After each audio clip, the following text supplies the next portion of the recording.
Hi, this is Monica from Run, Eat, Repeat, and we need to talk about running outside and face masks. I know, running is hard enough already. Now I have to wear a face mask while I'm doing it. It seems super hard, but the hardest thing is not running at all. So I guess we have to make it work. And specifically, you have to make it work if you are somewhere where you're going to be running around anyone else, which is most places in the country, right? If not, where are you? And can I just be the other person running with you? I'll run more than 6 feet away. The CDC has recently recommended that anyone that is in a public place where you're not going to be able to maintain the social distance of, right now it is 6 feet, who knows what it's going to be. Things keep changing is one of the most important things to remember. So you want to check for the rules and guidelines where you are. If you are watching this 5 minutes after I post it, it might all be different. We should be maybe using scuba gear, hazmat suits, who knows.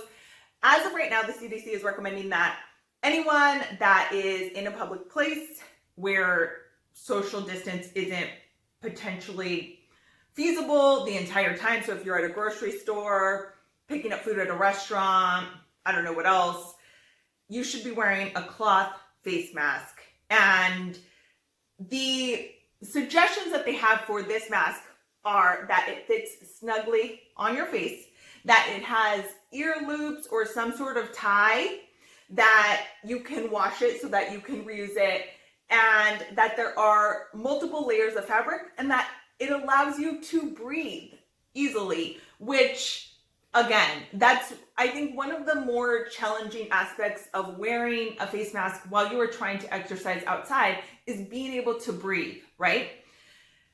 I mentioned last week, and the reason I'm holding this is I mentioned neck gaiters last week, that I was kind of using this as a little hack to avoid touching my face while I run. If you're not familiar, a neck gaiter is kind of like a thin infinity scarf. A lot of times trail runners use them. You can wear them so many different ways. So it can be a headband. Like I said, I've been wearing it kind of as an infinity scarf. And my mom saw my video the last time. She was like, you didn't even put it on and show us. I've been using it recently like an infinity scarf, and I mean, kind of as a mobile moco rag, because I'll use it to wet my sweat or my face, whatever it is.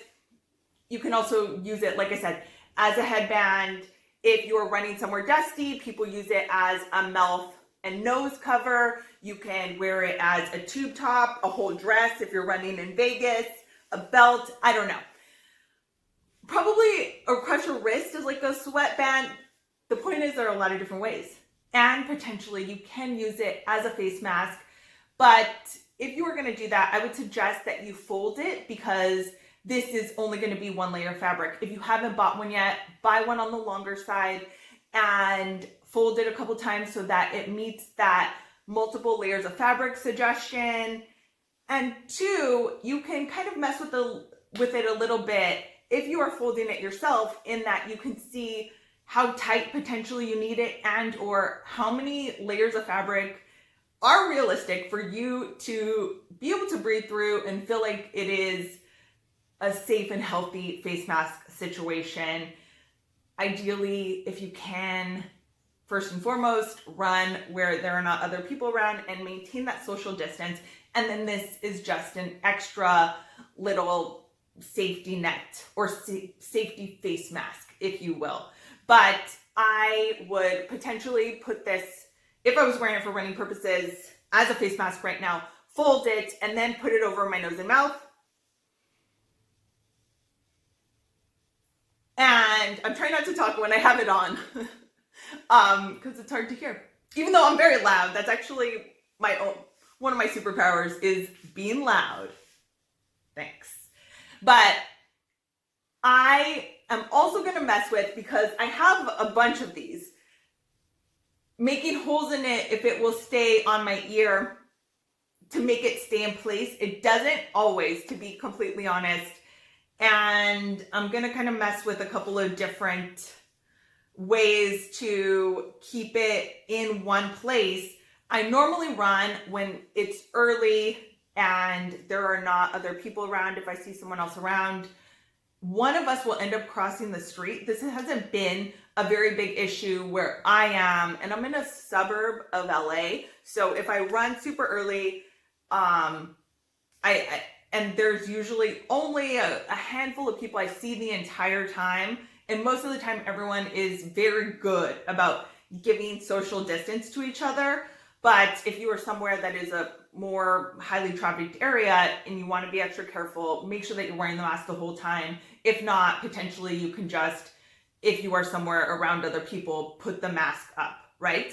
But like I said, because this isn't ear loops, it does fit snug, but I'm not sure for a longer run how well it will stay. So I might, at least in one of them, cut holes to go over my ear, or I don't know, find another little hack or another little option. But this seems like a really good, I'm already used to wearing this, and yeah, I have a bunch of them. I only, additionally, in terms of the tip of making sure that it can be washed and it won't compromise the shape of it so that it's still effective. I bought, I think, like a 6-pack of these, and I have a post up right now on runningrepeat.com with a link to the ones that I bought. They're from Amazon, and a lot of other suggestions and other options you can use. If you are a seamstress or someone, I said seamstress funny, like I said seamstress, but if you're one of those two, I don't know, you can make your own. It's whatever works. This is just something that I already have. I mentioned this as a tip recently and just kind of wanted to build on that little hack that now, if you were using it, like I said, as a odd face dabber situation, you could also use it as a face mask. But yeah, let me know if you have any questions. Let me know if you have any tips. I am here. Let's talk. We basically have a virtual running club now. So this is how we're hanging out.